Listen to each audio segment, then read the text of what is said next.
Hi guys, it's Mary at Reverse Skincare here. Don't forget to subscribe to my channel. So this video, I'm going to cover my morning AM routine. I'm going to tell you why you should be using a foaming cleanser and why you shouldn't skip the tone. I'm going to show you how I use my frozen lovely magic ice globes and how I massage my face with them, and also show you how I refresh my curls with curlygirlmethod. And then right at the end of this video, I am going to tell you how to pimp up your collagen masks yourself. I'm going to share with you my top tips on how you get the most out of your collagen masks. So stay tuned guys, and let's get started.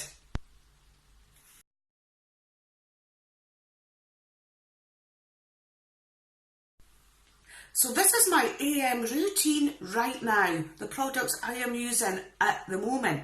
Now I need to stress, my routines change, products are brought in, products are removed as I like to test and trial things. So this is pretty much what I'm doing right now.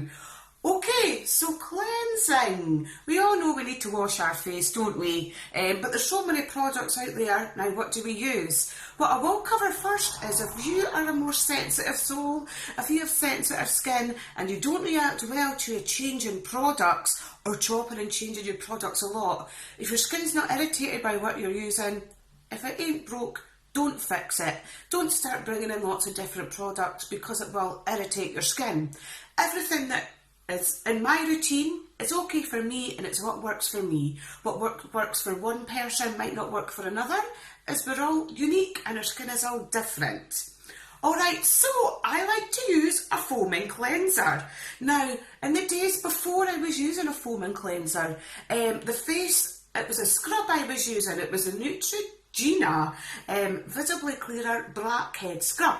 It wasn't a foaming cleanser, and it did, when I used it, my face felt clean, my face felt exfoliated because it has microbeads in it.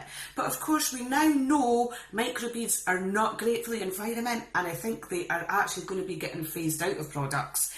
So yes, it's all about the foaming cleanser for me now, and I think that is the way it will stay for the foreseeable future. My Genesis foaming cleanser. Now, what you want to do with a foaming cleanser is really lather it up. Get plenty on and work it in and really lather it up. Don't forget your neck, and you're working in circular motions in an upward direction, and you want to create lots and lots of bubbles, because what these bubbles are doing is they're bubbling up and they're bringing oxygen into the skin and then they're bursting, and this creates an action that's pulling more dirt out of your pores, and it's penetrating your pores a lot deeper. So it's pulling out your dirt and your grub and your oil and your cosmetic residues and really getting into those pores and oxygenating the skin. So you really want to lather up, and if you have a facial sponge, you can go in and use that and give your face a wipe and then wash off with tepid water. Now, what I found is from before I was using a foaming cleanser, when I went to my toning stage, I still had quite a lot of cosmetic residues and makeup still on the skin. But I noticed a significant difference with the foaming cleanser. There just was not so much of this muck to take off in your toning stage. So opt for a foaming cleanser, and this oxygenating bubble effect helps work and pull dirt deeper from your pores. Now, what about soap? Soap, yes. I would not recommend to people to go out and buy soap, but again, I have to stress, if it works for you and your skin's not irritated and you've got sensitive skin, well, just keep using it. However, cold press soap is actually alkaline. It sits at about 9 on the pH scale. Our skin sits at about 4.5 to 5.5, and it is slightly acidic. So using a soap isn't actually great for the pH of our skin, and it does mess it up a little bit. So I would suggest stay clear of the soap and stick with a foaming cleanser. And now I'll tell you all about the tone. Alright, so let's talk toning. Any of you that already know me well will know how much I love toner. Why use toner? Okay, so you've washed and cleansed your face, so you think it's clean. But how will you know unless you tone? I guarantee you, if you've not been toning and you start to wipe your face with a toner after you've cleansed it, you will find that there's more dirt comes off of your face. Toning is just an extension of cleansing.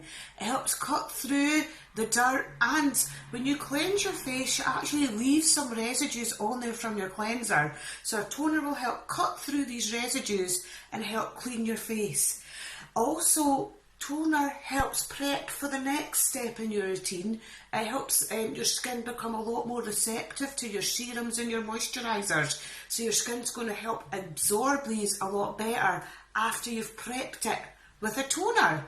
So what I'm using at the moment is my Genesis toner. This Snow Booster is full of botanicals. It smells lovely, and it's got everything that your skin needs for a fab tone. And yes, a double tone at the moment. This is something that's in my routine as a trial just now, the Pixie Glow Tonic. This is a bit of a cult classic and very popular, so I have to see what all the fuss is about. This is a 5% glycolic acid toner. So, as I was talking before about the Neutrogena scrub with these little beads in it for exfoliation, skincare's moving on a little bit from these types of exfoliation methods, your scrubs and your beads, and it's moving more towards your acids, your chemical and acids products to be used as exfoliators. So you shouldn't be too scared of these chemical exfoliators. They're actually really good in the way that the skincare's moving at the moment. So yes, I'm trialling out this 5% glycolic acid pixie toner. I'm about a third of the way through the bottle, so there's a review in the post for this once I've finished, guys. So don't skip the tone, and as a summary, it's an extension of cleansing, and it helps prep your skin for your serums and your moisturisers. And if you've got an oily skin type or you're acne prone, you certainly should be incorporating a toner into your skincare to help regulate your oil production. Next step now, guys, is onto the globes. Using my facial ice globes, magic globes, whatever you want to call them. They're a form of cryotherapy that you can use at home. I store them in the freezer and take them out when I want to use them. Now, they are made of glass, so you do have to be careful when you're using them. You don't want to be clattering them together when you're massaging your face, but I have found no problem storing these in the freezer. Now, I use them to penetrate my serums. So the serum that I'm using at the moment is a hyaluronic acid, a mixed molecular hyaluronic acid. This one has 12 forms of hyaluronic acid in it, a mix of high and low weight hyaluronic acid. So our body produces hyaluronic acid itself, but of course, like a lot of things, as we get older, our production decreases. So that's when you want to start incorporating a topical hyaluronic acid into your routine. So when you're using the globes, pop on your serum, and look, you're never going to go wrong with anything if you're doing it in an upward circular motion. So again, when you're using your globes, you want to use them in an upwards motion, and you can go up over the orbital bone and use them to massage your temples. If you feel like you've got a little stress, headache, great for lymphatic drainage. That's why you want to go inwards to outwards, and that's going to help you clear a little bit of congestion from your sinuses. These globes are also fab for circulation. It's going to improve the blood flow to your face, and again help constrict your pores, tightening and firming the skin, and your skin feels lovely and refreshed after using these, and you will leave the house with a nice tingling face. And it also cools down your face, so it can help to set your makeup when you have a nice cold canvas for application. So yeah, these facial ice globes are lovely for massaging the face, clearing congestion and improving your circulation. And I know this is the AM routine, so if you have time to pop on a bit of a collagen mask and use your globes. Now, after a little bit of trial and error, I found it quite hard to use them with a full face mask on. It was pulling and wrinkling, and it's much better, I found, just chopping it in half yourself and putting half on, but you're still going to be able to massage all these lovely botanicals and collagen and all the extract from your mask using your globes. So don't worry too much that you've only got half on. And a little bit of a sneaky top tip, I've got a lot more tips coming for you at the end of this video, but cutting the mask in half yourself, and then you can keep the other half in the little bag, pop it in the fridge, and then tonight you can take it out and you can use it again before bed, rubbing all the lovely goodness on. And of course, if you've got any left over, don't forget the rest of your skin, our body's biggest organ. You can use it on your hands and your arms and down your neck. Use up all that goodness out the bag. But stay tuned, there'll be a few more tips for you at the end of this video. Alright, now I'm still working those globes, but now I'm moving on to my moisturiser. Now, a moisturiser's job is to maintain the optimum levels of water and oils within your skin. And there's a few ways that it can do this.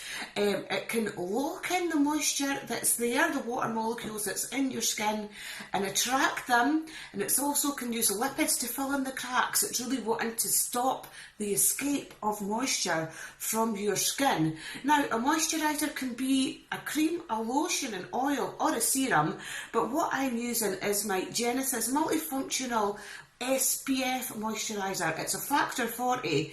Now, with an AM routine, you really want to always be factoring in an SPF into your moisturiser to help protect you from those harmful wrinkle-causing UVA rays. So always make sure that you're working an SPF into your AM moisture routine. Yeah, so this is just a speeded up little version of me doing my makeup. Now guys, if you're interested in finding out more about the makeup products that I use, I can do a little vid for you, but let me know in the comments if this is something that you want to see from me.